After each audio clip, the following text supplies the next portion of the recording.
So Marie and I are our topic this evening is vulnerability, and vulnerability is something that it's one of the lessons in the Jesus Leadership Workbook. As we said, we're going to use that as kind of a guideline, and so this week that's the topic. But when I say that word, vulnerability, what comes to mind? I want to take some responses from people. What comes to mind? Just throw it out there. When you get up. What? Be humble. Humility. Letting your guard down. Mm-hmm.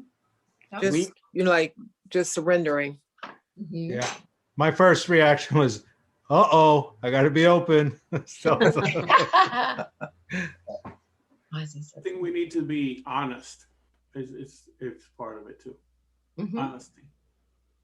Yeah. Emotional exposure. Emotional exposure. Mm-hmm. Yep. Good one.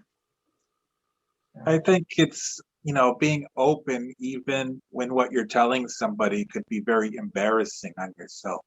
Think of crying, because I feel like, I cry a lot and I feel so like... Definition. Yep. Mm-hmm. But I also think it means trust too, because in order to be vulnerable, it's hard to be vulnerable with somebody if you don't trust them. Mm-hmm. Sure. Yeah. I think it's listening and not trying to find excuses. Okay. Kind of where, like you might have a power or you have something, I don't know, just basically not trying to find excuses, not making excuses. Right. Yep. Another good word is transparent. Mm-hmm. Mm-hmm. Risk and uncertainty. Mm-hmm. Yeah.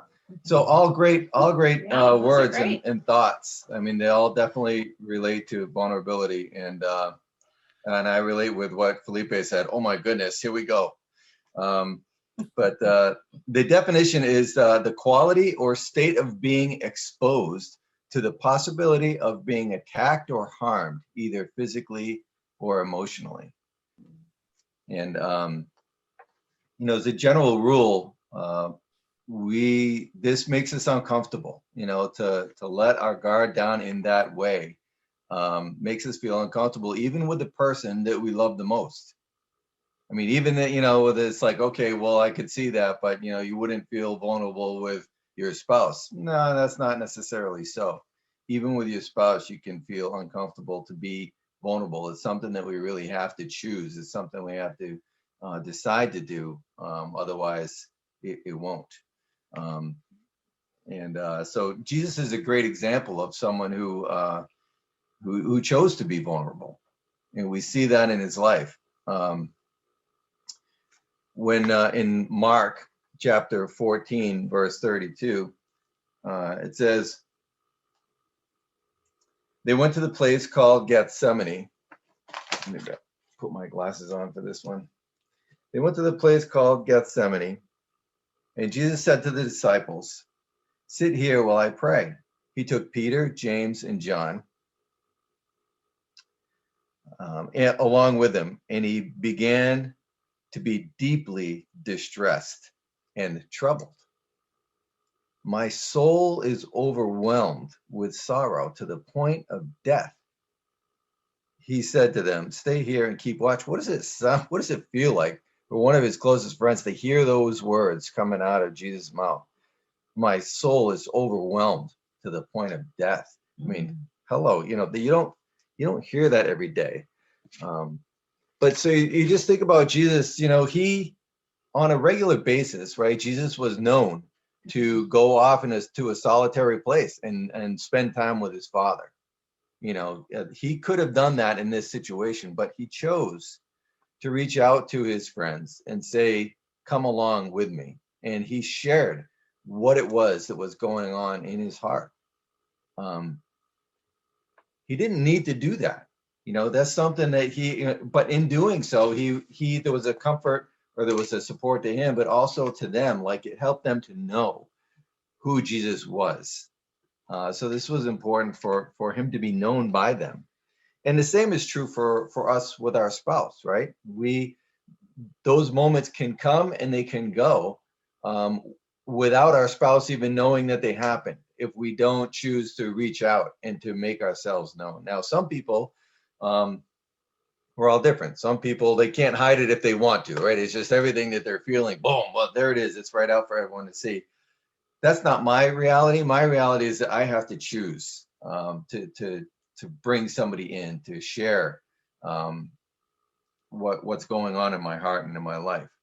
And that's something that I haven't always chosen to do, and it's harmful.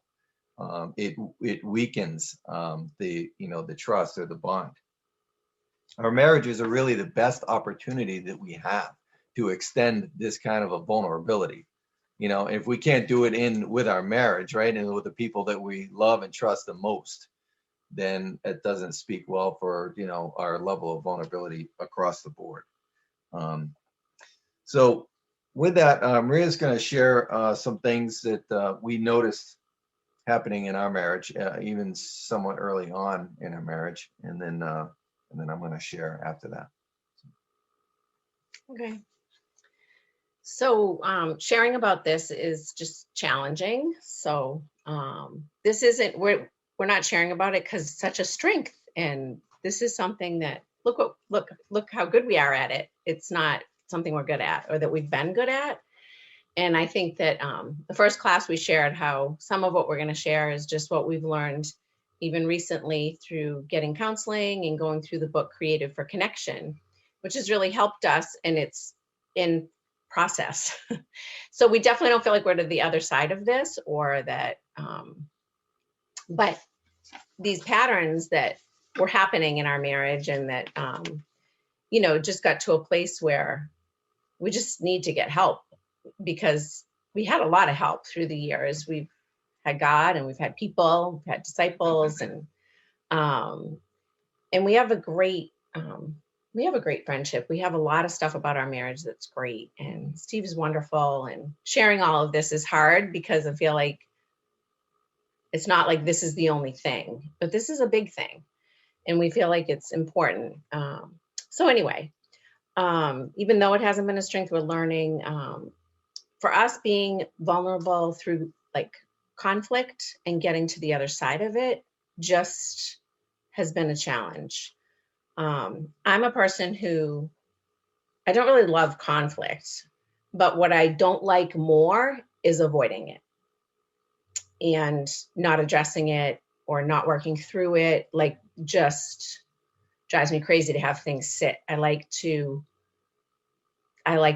get to another place. And so that's a big thing for us that's hard, because Steve he's through the years he can be okay with it kind of getting shoved over there. And if it doesn't come up again, great, let's just move on. And that's always been a hard thing for me. So through the years, I tried, like, in the moment, which didn't work well, to try to address something or share what I'm feeling, or, let's get into it. And then even just trying to be different on the timing of it, try in the morning or the next day or at night, or wait a week or wait a month, just because it just things didn't seem to get better for us in this area. It seemed to, and then I just got to a point where maybe just don't bring it up, maybe. And whatever I did, whatever my efforts were, even just praying about it, talking to people about it. And we would try different things, but just seemed to, like, it was always a hard thing. It just was, Steve would shut down and withdraw, and it would just be difficult for us. And so I just got to a place where I started, like, it must be me. I'm just too much. How I go about it just isn't helpful. I'm just not, I have so many words, and he's so great. Everybody loves him. Like, there's not really like, you can't find a person that doesn't like Steve. I even joke about that, like with my family, if something happened between us, I was always like, they would take him and I would have to go somewhere else. So anyway, I just felt like, there's a lot of good things in our marriage and you focus on that. And I need to rely on God more. You kind of talk yourself out of like, it's okay if we don't have that because we have other things. But that being able to be intimate and being able to really share your heart seemed to be a strength with me in a lot of my relationships. So that's what was so painful, I think, in my marriage was just like, how come I can't like know his heart? Like, why won't he like go there with me? And am I that hard to go there with? So a lot of it was did get to the point through the years of just kind of taking it on and feeling insecure and a lot of blaming myself for how I am. But it really hurt us. And it really like, even there are times in our marriage where I've felt very lonely and just longing for that, because that's such an important piece. And that, yes, we have a lot of great other things. And, we loved parenting together. We love grandparenting together. We love ministry stuff together. We just love a lot of stuff. We love doing things together. We have a lot of fun together. But I really long for it to be deeper. And so anyway, I think now Steve's going to share some stuff. Okay. So yeah, and I'm going to share a little bit about kind of where I'm coming from or came from, and we're kind of just painting for you, giving you an idea of this is the problem, and then next we're going to start talking about a little bit about what we're learning, about this problem, if that makes sense. So for me, so I grew up in a not to do a whole long story, but I grew up in a family that we did not talk about emotional things at all. So if something happened in the family, even if it was a large thing that happened in the family, it was quickly swept under the carpet and we just did not talk about it again. That was the end of it. And so that's kind of what I brought to the marriage. Sorry to say, but that was kind of what I learned. We learned from our parents, we learned from our families, and what we live is what we know. So also, I think that, I'm a person that I tend to be a little bit more of like I want peace. I don't like conflict. So when there's conflict, I'm trying to quell it. I'm trying to like make it go away. And if I can't make it go away, then then I shut down. And so what would happen is, there's Maria getting, she wanted to get into it, to work through to, pound it out. And the more she would press, the more I would step back, the more I would, would make it harder for me to give. But honestly, my habit or my background was such that I was like giving emotionally was a foreign concept to me. It was like trying to learn a foreign language. It was so odd. It was so awkward. It was so different that I didn't really know. I didn't really know what was going on. Saying sometimes I would feel something, and Maria would say, "Is everything okay?" And I would feel like, no, everything's not okay, but I don't exactly know what it is that's causing it. And I don't know what the issue is. I can't put it into words. I'm just, I'm in a bad place. I'm in a funky place. I don't know exactly how to pinpoint it and say, this is what I'm feeling and here's why. So you can see the challenge. So Maria's looking for emotional connection, and I am just not, available or not ready or able to share in that way.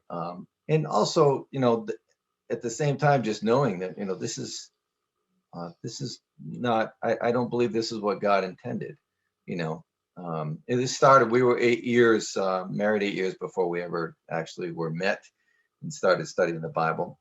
So we had an 8-year kind of a history going already. And And like Maria said, we were great friends. We had great times together. This was something that represented a small portion of our marriage. But, if you take a glass of water and you put just a drop of food coloring in it, it changes the whole thing, even though proportionally it's a tiny little amount. And it's kind of one of those things, so what happens in conflict can spill over into other areas as well. And so that's kind of a snapshot of where we were at. And so now we can start to share a little bit about what we're learning about.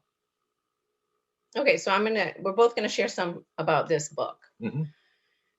And about this, the book definitely, it says created for connection. I mean, it has God through it and the scriptures. And I mean, God created us, and God created us to connect with each other. And, I think I had read this at the beginning of the first class, but we are attached and dependent on our spouse much the same way as a child is on a parent, and that we are on God for love, comfort, protection. We're to be each other's person. Right? I mean, that's what God wanted for us. And Jesus, he's such a great example in his responsiveness and receptiveness to people. I loved this scripture in John 15:7. This is the Message version of it, but it says, if you make yourself at home with me and my words are at home in you, you can be sure that whatever you ask will be listened to and acted upon. And I just love that version when I think of marriage and when I think of being unified. Like, I feel like it sounds so beautiful and so harmonious. And it just sounds safe because they use the word like you're at home with this person. And that's how it is when we're really connected to Jesus. And that's, it's like a mutual. But all too often we come into our marriages, like what Steve was sharing, we come in with like wired in and learned. We don't even know they're there. We didn't even know we learned them. But when we start responding and we start doing things, they're wired in. They're from our past, either from growing up or from past relationships that were difficult. And like a couple of things, like if your loved ones were unreliable or absent, they're just not around, whether physically or emotionally, then you can tend to like fight to be seen or want to be seen or need to be responded to and feel like you matter. Another thing is if your loved ones if there's a feeling that's dangerous, even if it's not abusive necessarily, but just you come from a home that's more chaotic or explosive, there's maybe a feeling of needing to distance yourself when that feeling comes up or avoid closeness. Try not to rock the boat. Mm-hmm. And so these types of things, depending on what we come from, whether it's growing up or relationships, they become part of our dynamic as a couple a lot of the times without us even working on it. Mm-hmm. It just happens, and that's something that like we knew, but we've learned more going through this book. And Steve's going to share now on just some of another part that's been helpful for us. So we're hoping this is helpful. It's been helpful for us, and we felt like people can relate, no matter if it's the same or different. So that's our hope. Amen. I'm going to read another excerpt from the book here. It says, for all of us, the person we love most in the world, the one who can send us soaring joyfully into space, is also the person who can send us crashing back to earth. All it takes is a slight turning away of the head or a flip, careless remark. We each know our spouse very well, right? And at least what it looks or sounds like when they're not pleased with us, or if they're upset, or if they're disappointed. Emotionally, or if they're joyful, or if they're concerned, or if they're down, whatever it is, we get the cues. We don't need a paragraph that tells us necessarily. Right. We can see it. We can recognize it pretty readily. Sometimes we hear or we see or hear something. could be really small in nature, that rubs us the wrong way. It could be, a roll of the eyes, or, just whatever it is. And I just want to read a passage from James 3. In verse 5, it says, "Likewise, the tongue is a small part of the body, but it makes great boasts. Consider what a great forest is set on fire by a small spark." And I read this passage because it just brings to mind the nature of how something very small can create a huge problem, can create a really big problem. And so sometimes when we see something that's small, we shouldn't overlook it, because it could easily turn into something bigger than that, especially in our marriage. So keying in on the small nature is what I want to talk about a little bit. Like I mentioned, it could be a roll of the eyes, a tone of voice. I mean, a tone of voice goes a long way, right? You could, say all the same words, but in a different tone, and it means something very different. A quick response, or perhaps no response at all. That's probably would be me. And the list goes on. We are bothered by it because someone somehow it touches on an insecurity, or something that violates our core values. And so our core values, these are very deep-rooted things that are most important to us. And so there's different books that kind of touch on these in different ways. Maybe it's the love languages, but our core values are the things that are most important to us. This is something, embarrassingly, that I'm just kind of learning about, even in myself, like what some of these things are.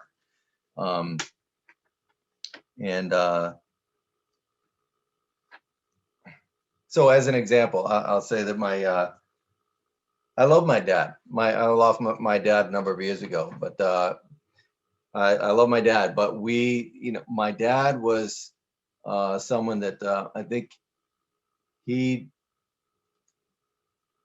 just didn't. I always felt like I just wasn't fulfilling his expectation for me, and so that's something that whether or not he would agree with that, I don't know, but that's just how I felt, growing up, and that's how I felt through the years. So if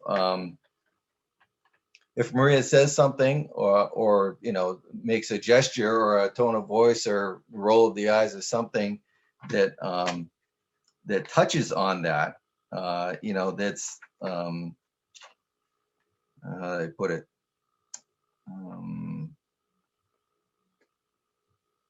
The challenges that need to be valued or respected. That's what it is. So there's a need there for me that's deep rooted to be valued or respected. And if Maria, says something or looks in a certain way, or somehow challenges that or doesn't meet that need, then it creates a reaction in me that it may not be proportional to what she did.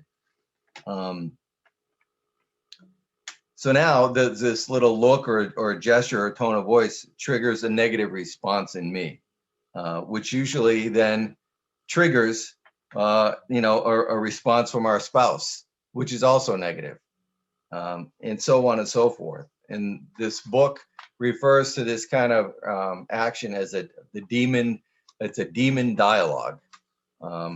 And that's what it calls them. And so we can get caught up in this kind of a negative pattern where you're trying to, even though it's not your heart's desire to get into this back and forth, it's kind of all of a sudden you're in it. And it can be hard to get out of. It can be hard to back out of that. So each new step that we take creates another. Feeds another negative step, and then a type of dance ensues. And this book talks about 3 different types of dances that people do. The first one is find the bad guy, and that kind of speaks for itself, like what that might entail. But it's a dead end pattern of mutual blame that effectively keeps a couple miles apart. So they're finger pointing, right? It's like trying to get to the bottom of who's really at fault here. You know, if you hadn't have done that, and if you didn't do that, well, yeah, well, I did that because you did this, and so on and so forth. So this usually is a prelude to the most common and entrapping dance of distress, which is the next one. Is called a protest polka. So this is a reaction to, or more accurately, a protest against the loss of the sense of secure attachment that we all need. So again, we don't have that when we feel like something is violating that secure attachment. We react to it. We have different ways of reacting. And then the last one is a freeze and flee. And then this dance, this usually happens after the protest polka has been happening for some time in our relationship, when dancers feel so hopeless that they begin to give up and to put their own emotions in deep freeze, leaving just numbness and distance. So Rena can relate most to that protest polka. I feel like, you know, that's something that we, you know, have definitely experienced. So one partner reaches out, albeit in a negative way, and then the other steps back, and then the pattern repeats. And the pattern of this dance is more subtle than the bad guy, which is very obvious when you're pointing fingers at each other, trying to figure out who's really at fault. One partner is demanding, actively protesting the disconnection, and then the other is withdrawing and quietly protesting the implied criticism. So, and I think you already know from what we've already shared who's who in this dance. So Maria is, you know, protesting the lack of connection, and so she is responding to that, and I am, you know, withdrawing. And I want to read Ephesians 6:12. It says, "For our struggle is not against flesh and blood, but against the rulers, against the authorities, and against the powers of this dark world, and against the spiritual forces of evil in the heavenly realms." And I just want to read that because, you know, they're called demon dialogues for a reason, right? It's a pattern that doesn't serve God. It serves Satan. I mean, it creates division. It creates a separation between you, and that's Satan's game, right? And this is some of the tools that he uses. We can get caught up in our emotions and and back and forth it goes. So it's just let's remember whose we are. That, you know, we can make a different choice. You know, the battle's already been won. And so with that, I think,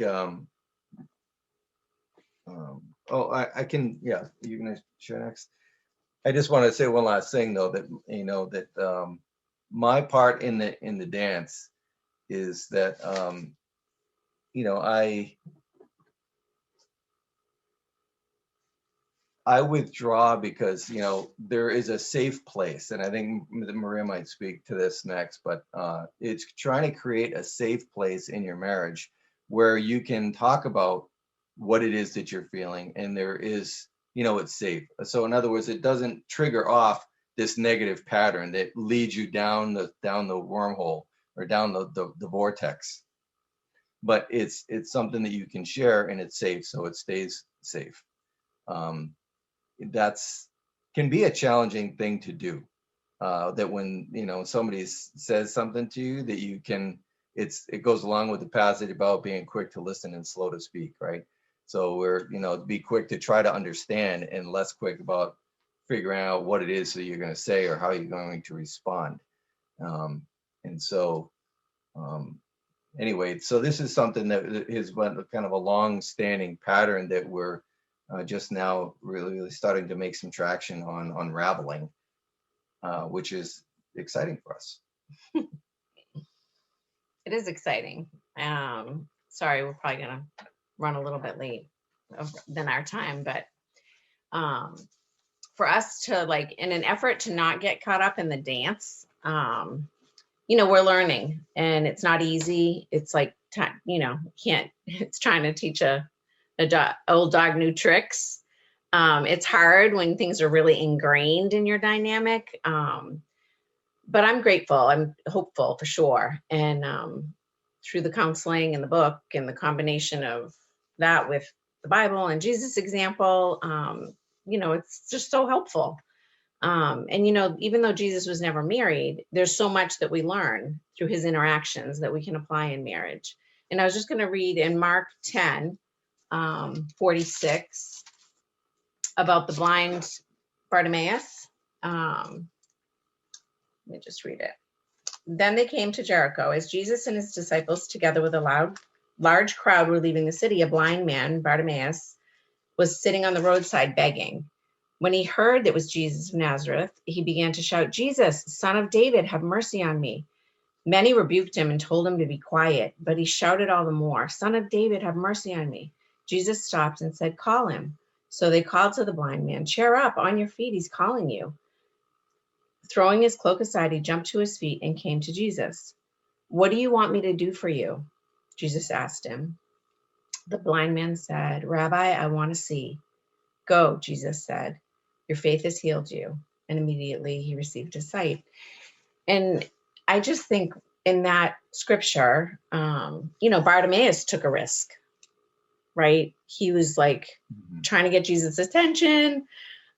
People were telling him to be quiet, but Jesus responded with emotional presence and loving concern. Like he called him to come close. He could have healed him from over there, but I just think Jesus, like, what an example, even in our marriages, if we take risks with each other and your spouse responds for you to come close and even asking, what do you want me to do for you? Like, I think Jesus probably knew the blind man probably would want to see, but he still asked, and I think that in our marriage and this, even though we are a work in progress, we have to invest in each other and trust each other. And even for us in doing this, it's investing time. It's going, getting help, sorting through deep wounds. What I've come to learn is it's not my fault, which I'm grateful because I had been in such a state of blaming myself for areas and it's not his fault either. It's just, it's things that we just need to try to be different in. And learning to notice if there's a tone change, if there's a look, and not ignore them and figure he'll get over it, or this is how it is. Taking the time to ask, it seemed like there was something there, trying to create safe space where the emotions are not high, to be able to hear each other, to be able to share our heart with each other. What triggered that, or what were you feeling in the moment? What would help? How could I be different in how I said this? Or, but as long as we're sharing, there was a quote in the book is sharing negative emotions, as long as they don't get out of hand, is more useful than emotional absence. And that's so true. And it has to be done with a lot of grace and truth, but allowing your spouse to fully know you. Like for us, that's been such a hard thing to get to that deeper place, but you have to allow them to know you and be willing to be known. And I'm so grateful that Steve was willing even to just go through the journey of getting some extra help with it and really trying to focus on it, because we both feel so much more hopeful and like we are making some headway. And I just want to refer to a couple of scriptures, because I do feel like the way Jesus was with people and his vulnerability, like when he was in Mark 10, when he was going to tell the rich man, right before he told him the really hard thing that he was going to have to go sell everything, it says he looked at him and he loved him. And I feel like, wow, in our marriage, the look, like, oh, I got the look, wouldn't it be great if there was a lot of looks that were, I looked at him and loved him? I mean, that's powerful. And even in the scripture in John 11, when Lazarus had died and Jesus got there and Mary and Martha were like, if only you were here.